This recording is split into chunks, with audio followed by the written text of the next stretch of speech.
The lights were blinding, hot against my skin, the kind of brightness that makes everything feel unreal, like a dream you don't realize is turning into a nightmare until it's too late. The crowd was screaming our names, a wall of sound so loud it vibrated in my chest. I was smiling because that's what I was trained to do. Smile, breathe, perform. Don't think, don't feel. But Jungkook was standing too close.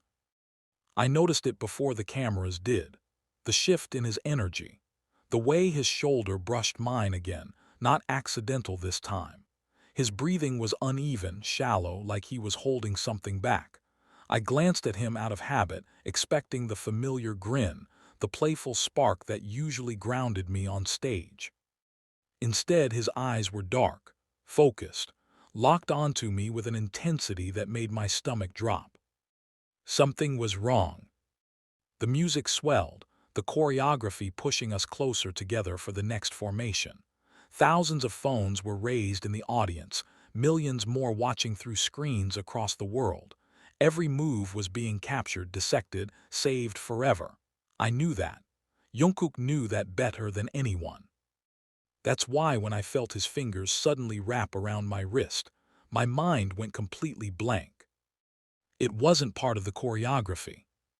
His grip was firm, sudden, pulling me just half a step out of alignment. Gasps rippled through the crowd, a sharp intake of breath from fans who knew our performances by heart.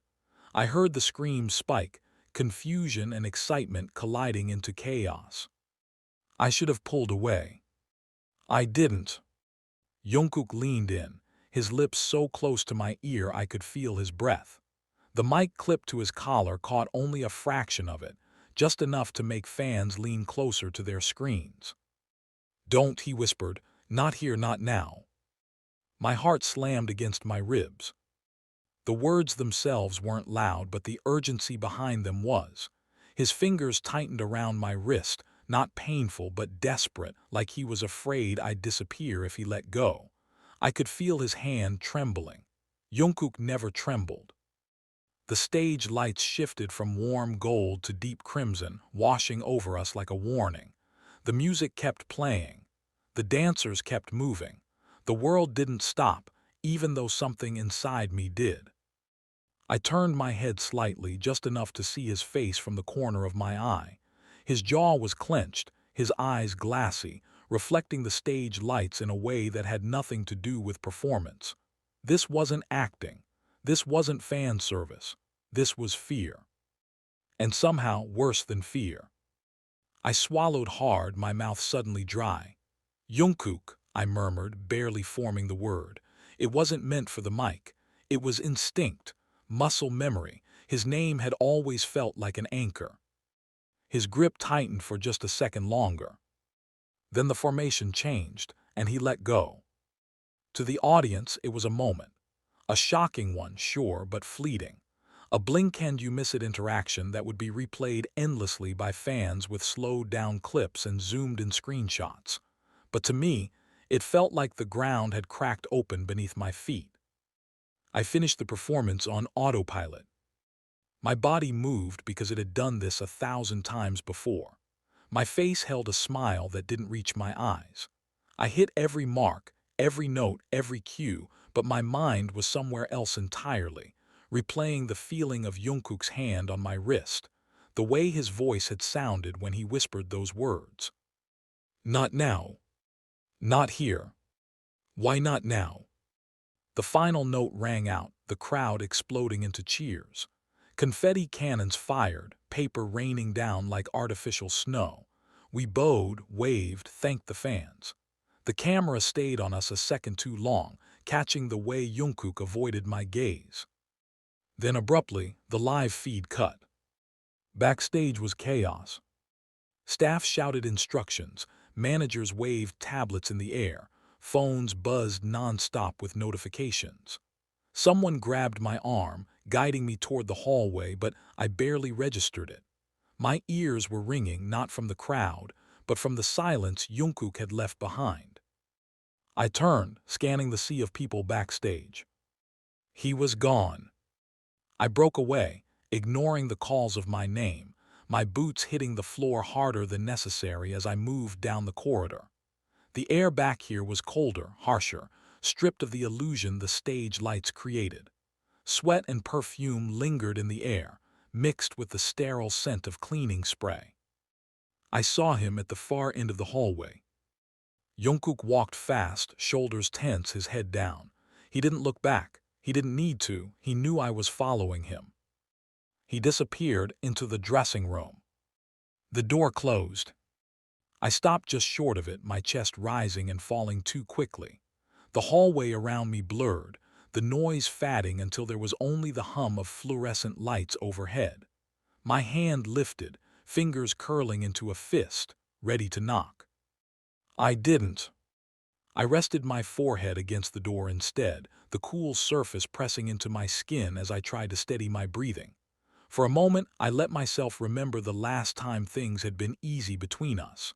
Late nights in practice rooms, stolen snacks, laughter echoing off mirrored walls, before everything had become careful, measured, quiet. Inside the room, I could hear him moving. I knew that sound, the restless packing, the way he exhaled sharply when he thought no one was listening. My chest tightened. The door opened. Jungkook stood there, his expression unreadable, his eyes flicking over my face like he was searching for something. The door clicked shut behind me as I stepped inside, the sound echoing louder than it should have. For a long moment, neither of us spoke. The silence was heavy, pressing down on my shoulders, thick with everything we hadn't said in months. I turned away, facing the mirror, my reflection staring back at me like a stranger. The smile was gone now. All that was left was exhaustion. "Why did you do that?" I asked quietly. My voice didn't shake. I was proud of that. "Because you were about to say it," Jungkook replied behind me. My breath caught. I met his eyes through the mirror, my fingers curling against the edge of the vanity. "Say what?" "You know," he said. His voice was low, controlled, but there was an undercurrent of panic beneath it. "And you know you can't." I laughed softly, bitter and humorless. "You don't get to decide that for me." He stepped closer. I could feel his presence behind me, close enough that I didn't need to turn around to know exactly where he was. "I wasn't deciding," he said. "I was stopping you." I turned then, facing him fully. His eyes were red, not crying but close, too close. "And who gave you that right?" I asked. His jaw tightened. "Someone who cares what happens to you." The words hit harder than I expected. For a split second, something flickered across his face. Regret, fear, and something else that made my chest ache. "You shouldn't have done that on stage," I said. "Everyone saw." "That's exactly why I did," he replied. "Because if you said it out there, there would be no going back." I stared at him, my heartbeat loud in my ears. Outside this room, the world was already spiraling, fans dissecting every frame of that moment. They were asking questions, drawing conclusions, building narratives we couldn't control. Inside this room, it was just us. And the truth we'd been avoiding. "You're afraid," I said softly. He didn't deny it. "So are you," he shot back. The air between us felt sharp, dangerous, like one wrong word could cut us both open. "What did you think I was going to say?" I asked. He hesitated. And in that hesitation, I realized something that made my stomach drop. He already knew. He already knew. That realization settled into my chest slowly, heavy and suffocating, like smoke filling a room you didn't realize was on fire until it was too late to breathe. Jungkook didn't need me to say anything out loud. He had seen it in my eyes, in the way my voice had almost broken during rehearsals, in the pauses I'd started taking between sentences like I was rehearsing a confession, even when I swore I was. The mirror reflected us both, two versions of ourselves standing too close, separated by months of silence and years of history. For a long time, neither of us moved. The dressing room felt smaller than it should have, walls pressing in as if they were listening. "You don't understand," I finally said. My voice was calm, but my hands betrayed me, fingers tightening against the edge of the vanity. I wasn't trying to destroy anything. Jungkook let out a breath that sounded almost like a laugh, except there was no humor in it. That's exactly what scares me. I turned away from him again, my gaze locking onto my reflection. The person staring back looked composed, collected, every inch the idol the world expected. But I knew how fragile that image was. One crack, one wrong word, and everything we built could shatter. I'm tired, I said quietly. Tired of pretending I don't feel anything. Tired of swallowing words until they rot inside me. You think I'm not, he snapped, the restraint in his voice finally slipping. You think this has been easy for me. I spun around, anger flaring hot and sharp. Then why did you stop me? Because the world doesn't forgive, he shot back. Because once it's out there, it doesn't belong to us anymore. Silence fell again, thick and volatile. Outside the room, muffled voices passed by, staff pretending not to linger too long, pretending they couldn't feel the tension leaking through the door. My heart pounded so hard I was sure he could hear it. You don't get to protect me by controlling me, I said. Jungkook's expression faltered, just for a second. I wasn't trying to control you. Then what were you doing? He hesitated, his eyes dropping to the floor. That hesitation hurt more than any argument could have. I was trying to save you, he said finally, from what comes after. I laughed again, harsher this time. And who's going to save me from this? I gestured between us, the space charged with unspoken truth. From waking up every day and feeling like I'm lying just by breathing. He stepped closer, close enough that I could feel the heat of him, the familiar presence that had once felt like home. You think saying it out loud will fix that? No, I admitted, but at least it would be real. His jaw tightened. Real doesn't mean safe. I don't want safe, I said. I want honest. For a moment I thought he might reach for me again. His hand twitched at his side, a reflex he didn't even try to hide.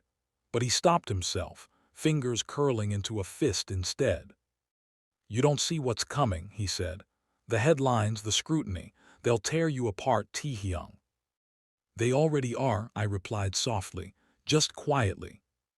The sound of his name on my lips seemed to hit him harder than anything else I'd said.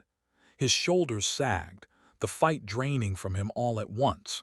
He looked suddenly exhausted, older than he had any right to be. I saw the comments starting already, he admitted. People clipping the video, slowing it down, guessing, accusing. My phone buzzed on the vanity like it was punctuating his words. I didn't need to look to know what it was. Notifications, messages, the world waking up to that moment on stage. I know, I said, I can feel it. I reached for my phone, then stopped. Part of me was afraid that once I looked, I wouldn't be able to look away, that the noise would drown out whatever fragile understanding we were building in this room. What did you whisper to me? I asked suddenly. He froze. I met his eyes. You told me not to say it, but you never said why. His throat bobbed as he swallowed. Because if you said it, I wouldn't be able to pretend anymore. The words landed between us, like a confession in their own right. Pretend what? I asked, even though my chest already ached with the answer. That I don't know, he said, that I didn't see. My pulse spiked. See what? He took a step back, shaking his head. This isn't how it's supposed to come out. Then how? I demanded. When? When it wouldn't ruin everything. I scoffed. Everything or everyone. His eyes flashed. You know what I mean. No, I said, my voice breaking despite my efforts. I really don't. The room felt like it was tilting, balance slipping away. Memories flooded in uninvited. Late nights that blurred into early mornings. Conversations cut short whenever footsteps approached. Hands brushing, then pulling away too quickly. Promises made in silence. You think I don't know what you've been carrying, Jungkook said quietly. I saw you months ago. I saw who you were with. My blood ran cold. "What are you talking about?" I asked, even as dread coiled in my stomach. "You were there," he continued, his voice tightening. "And you didn't explain, you didn't deny it." I stared at him, disbelief crashing into anger. "So that's what this is about." "You tell me," he shot back. "What was I supposed to think?" "That you trusted me," I said. His face twisted, pain cutting through his anger. "I did, that's why it hurt." The truth hovered on my tongue, sharp and dangerous. The urge to blurt it out, to finally explain, burned so fiercely it made my hands shake. "I didn't betray you," I said firmly. He looked unconvinced. "I didn't," I repeated, stepping closer this time. "But you never asked, you just walked away." "I was trying to protect myself," he said. "And I was trying to protect you," I snapped. "Do you have any idea what they threatened me with?" He blinked. "Who?" I exhaled slowly, every instinct screaming at me to stop, to pull back. This was the edge Jungkook had been trying to keep me from, the line you couldn't cross without consequences. "The people who benefit from us staying exactly the way we are," I said. "Perfect, silent." His eyes darkened with understanding. "They set you up." "Yes." The word hung in the air, fragile and explosive all at once. "You should have told me," he said hoarsely. "I wanted to," I replied. "But every time I tried, you were already gone." For a moment, something shifted between us. The anger softened, replaced by something rawer, regret, fear, a longing neither of us knew how to name safely. The door handle rattled suddenly. We both turned, tension snapping back into place. A muffled voice called from the hallway, asking if we were ready to move to the next location. Reality knocking, impatient and unforgiving. "Not now," Jungkook said sharply toward the door. Footsteps retreated, but the interruption had done its damage. The bubble we'd been in began to thin, the outside world seeping back in. "This isn't over," I said quietly. He nodded. "I know." My phone buzzed again. This time I looked. The screen was flooded. Mentions, tags, clips of the moment on stage already circulating, captions screaming speculation. Fans arguing, defending, accusing. The internet doing what it always did when it sensed blood in the water. Jungkook watched my face as I scrolled, his jaw tightening with every second. "It's already happening," he murmured. I locked the phone and met his gaze. "Then maybe it's time we stop letting it happen to us." He studied me for a long moment, like he was seeing me clearly for the first time in a long while. "If we do this," he said slowly, "there's no going back." I felt fear, real fear, but beneath it was something stronger. Resolve. "Maybe that's the point," I said. Another knock sounded at the door, louder this time, more insistent. Jungkook glanced at it, then back at me. "They're not going to let this stay private." "I know." His eyes searched mine. "Are you ready for what comes next?" I thought of the stage lights, the grip on my wrist, the whisper that had changed everything. "No," I admitted, "but I'm done being afraid." For the first time since the performance, he nodded without hesitation. "Then whatever happens," he said, "we face it together." The door rattled again, urgency bleeding through the wood. The hallway outside the dressing room felt colder than it had minutes ago, like the building itself had shifted its mood. Every step echoed too loudly, boots striking the floor in a rhythm that didn't match my heartbeat. Staff members glanced up as we emerged, their expressions carefully neutral, eyes sliding away just a second too late. They knew something had happened. They always knew. Jungkook walked beside me, close but not touching. The space between us felt deliberate, measured, like a line neither of us was ready to cross in public. Cameras lurked at the corners of corridors, small red lights blinking patiently. Even backstage, we were never truly off stage. My phone vibrated again in my hand. I didn't look this time. We were guided into a waiting room, one of those temporary spaces filled with folding chairs, half-empty water bottles, and the faint smell of hairspray. The door closed behind us, and for a brief moment, the noise of the venue faded into a distant hum. A manager stood near the wall, tablet clutched to his chest like a shield. He looked pale. "The clip is already trending," he said without preamble, "globally." Jungkook exhaled slowly through his nose. I felt the tension radiating off him, tight and coiled. "We haven't even left the building." "That's how fast it moves," the manager replied. "People are asking questions." I met his gaze. "About what?" He hesitated. That was answer enough. "About the interaction," he said finally. "The wrist, the whisper." Jungkook's jaw tightened. "It wasn't planned." "We know," the manager said quickly. "But the internet doesn't care about intent. They care about narrative." The word made my stomach twist. Narrative. As if our lives were just a storyline to be adjusted, rewritten, packaged. "What's the plan?" I asked. The manager glanced between us. "For now, say nothing. Let it cool down." I laughed softly, unable to help myself. "You really think it will?" He didn't answer. Jungkook shifted beside me, his shoulder brushing mine just barely. It was subtle, but it grounded me more than anything else had since we left the stage. "We're not issuing a statement tonight," the manager continued. "No posts, no comments. We'll reassess in the morning." "And if it doesn't cool down?" I asked. "Then we manage it," he said, like it was that simple. After he left, the room fell quiet again. Jungkook sat down, elbows resting on his knees, hands clasped tightly together. I watched him for a moment, the familiar curve of his shoulders, the way he leaned forward when he was thinking too hard. "You okay?" I asked. He let out a short laugh. "Define okay."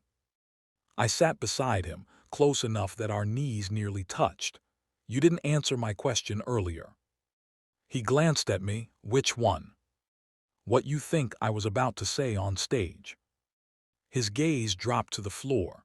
For a long moment I thought he might dodge it again, but then he spoke. "That you were tired of hiding," he said quietly, "and that you were done pretending." My chest tightened. "And that scared you?" "Yes," he admitted without hesitation, "because if you said it, I wouldn't be able to stop myself anymore." I turned fully toward him. "Stop yourself from what?" "From telling the truth," he said. "From admitting that I feel the same way." The words landed softly but carried weight, settling deep in my chest. I stared at him, my mind racing, heart pounding. For all the arguments, all the tension, hearing it said so plainly felt unreal. "You could have told me," I said. He shook his head. "You know why I didn't." I did. The risks, the rules, the unspoken boundaries that had shaped our lives for years. Still, knowing didn't make it hurt any less. The door opened again, interrupting us. A staff member poked her head in, eyes wide. "We're moving in 5 minutes." Jungkook stood, straightening his jacket, slipping back into the version of himself the world expected. I followed suit, smoothing my hair, pasting on a neutral expression. It felt like armor. As we walked toward the exit, the noise grew louder. Fans were still outside, voices rising, phones held high. Security formed a path, guiding us through the chaos. I caught glimpses of signs, heard snippets of shouted words, excitement tangled with confusion. "Taehyung," someone screamed. "Jungkook." Our names overlapped, inseparable even now. We bowed quickly, waved, did everything right. But I could feel Jungkook's presence beside me, steady and solid, a quiet reassurance amid the noise. The car ride was silent. City lights streaked past the windows, blurring into lines of white and red. I watched my reflection in the glass, ghostly and distant. Jungkook sat beside me, phone in hand, scrolling despite himself. "Don't," I said gently. He locked the screen. "I know."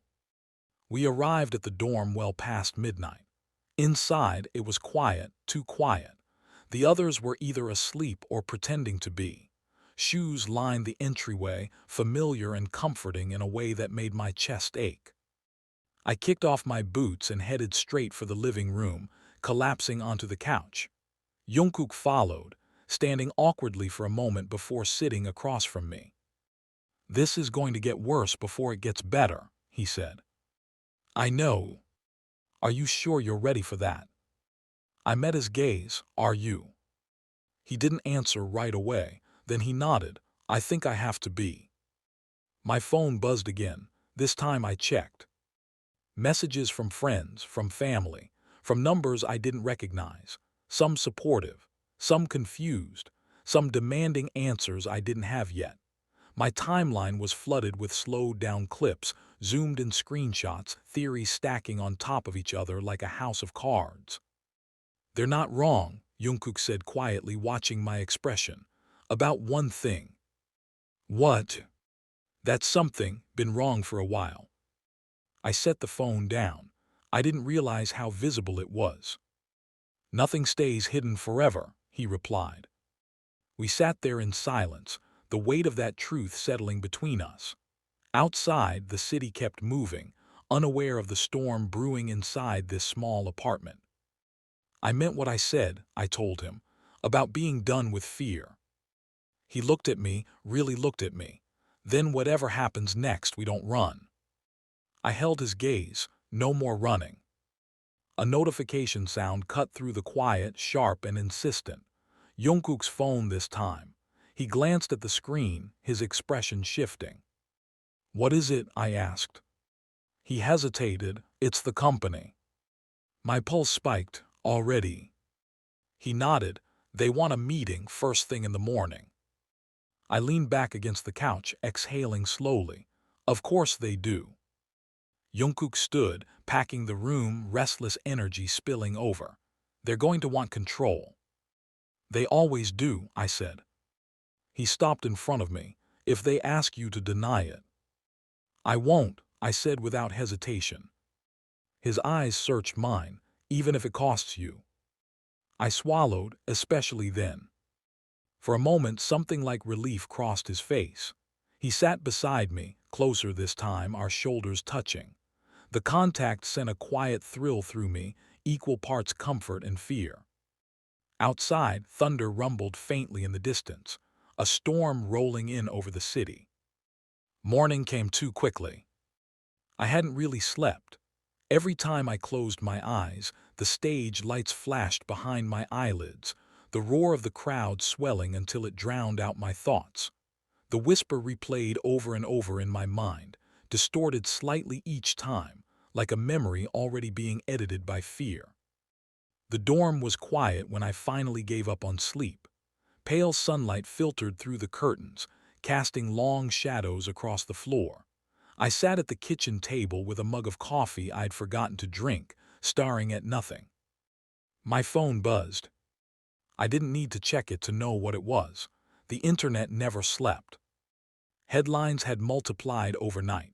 Some cautious, some wild, some cruel. Screenshots dissected frame by frame, my hand on Jungkook's wrist circled in red, arrows pointing to our faces like evidence in a trial. People arguing over intent, over meaning, over us, as if we were characters instead of real people. Footsteps sounded behind me. Jungkook entered the kitchen, hair still messy, eyes tired but alert. He looked at me for a moment like he was making sure I was still there. "You didn't sleep either," he said. I shook my head. "Did you?" "Not really." He poured himself coffee and leaned against the counter, silent for a beat. "The meeting in an hour." "I know." The air between us felt heavy, charged with everything we hadn't said yet. There was no script for this part, no choreography to follow. "They're going to frame it as concern," Jungkook said. "For the group, for the fans." "And for the brand," I added. He gave a small, humorless smile. "Especially that." We arrived at the building just before 9.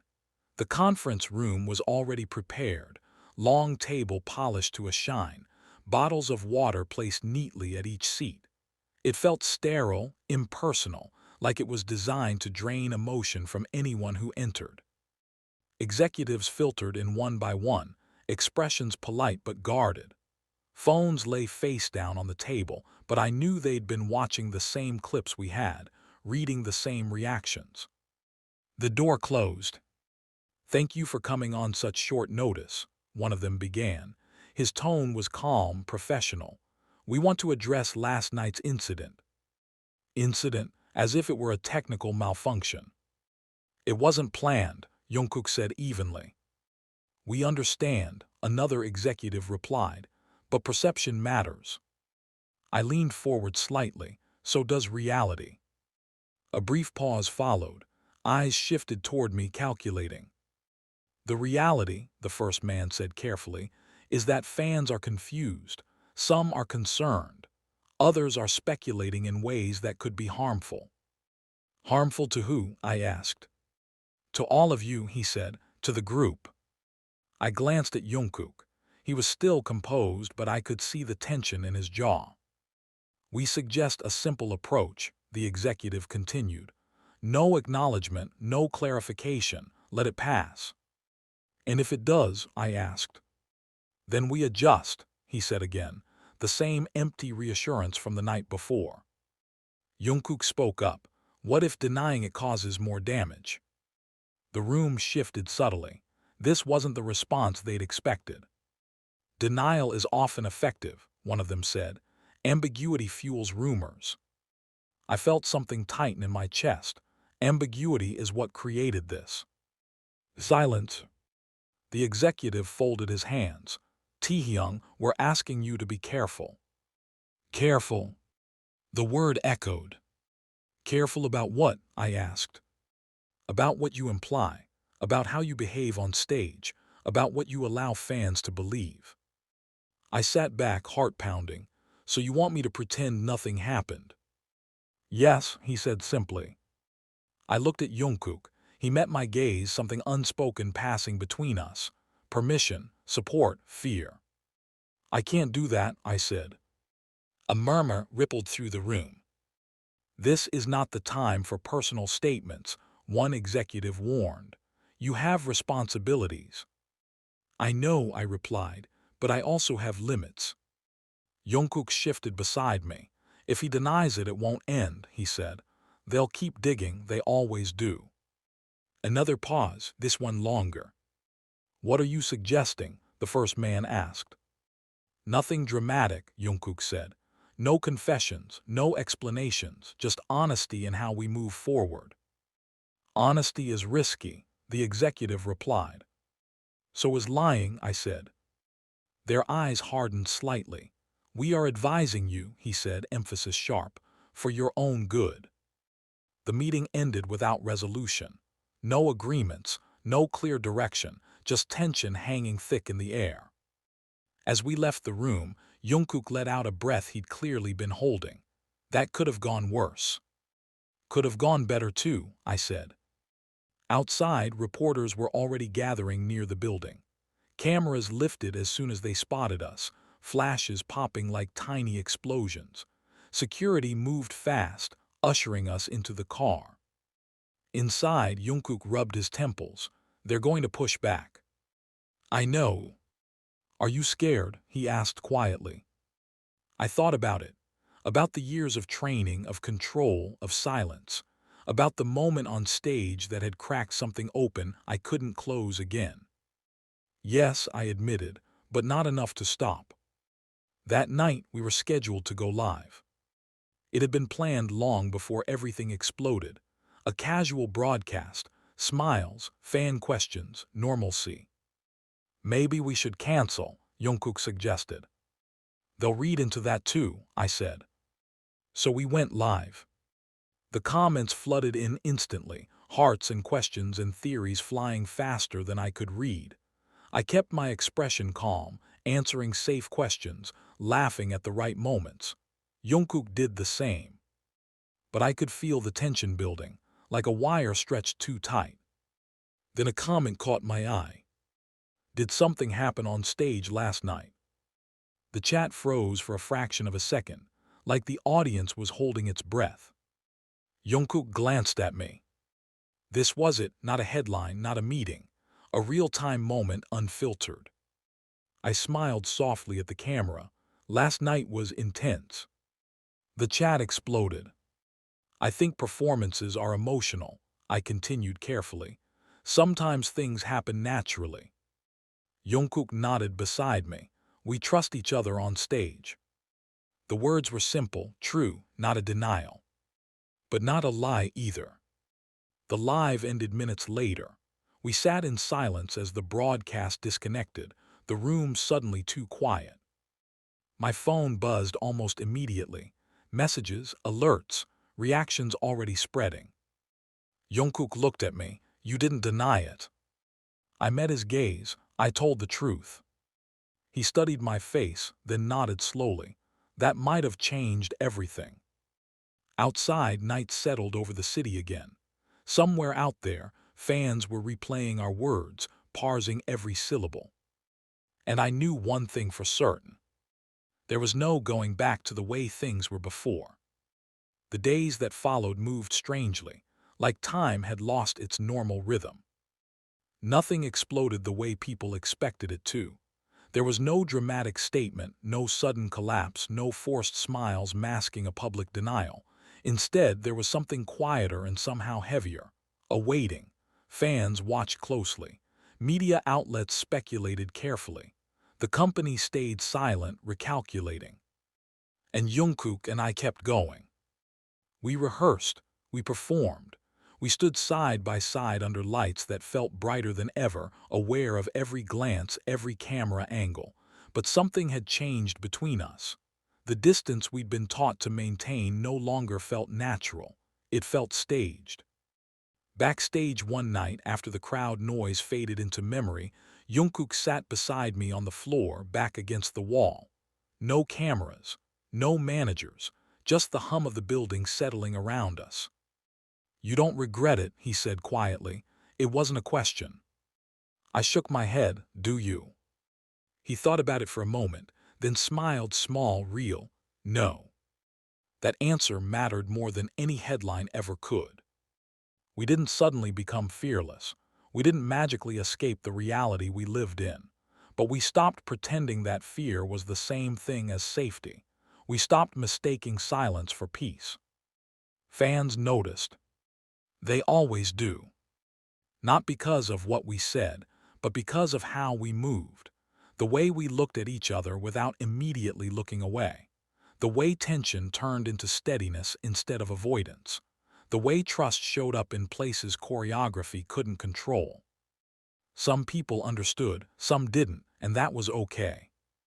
For the first time in a long time, I wasn't trying to manage every possible interpretation. I was just breathing, standing in my truth without spelling it out for anyone who demanded answers they weren't entitled to. One night before stepping onto the stage again, Jungkook reached out and squeezed my wrist, brief, grounding, intentional. Not hidden, not dramatic. Just real.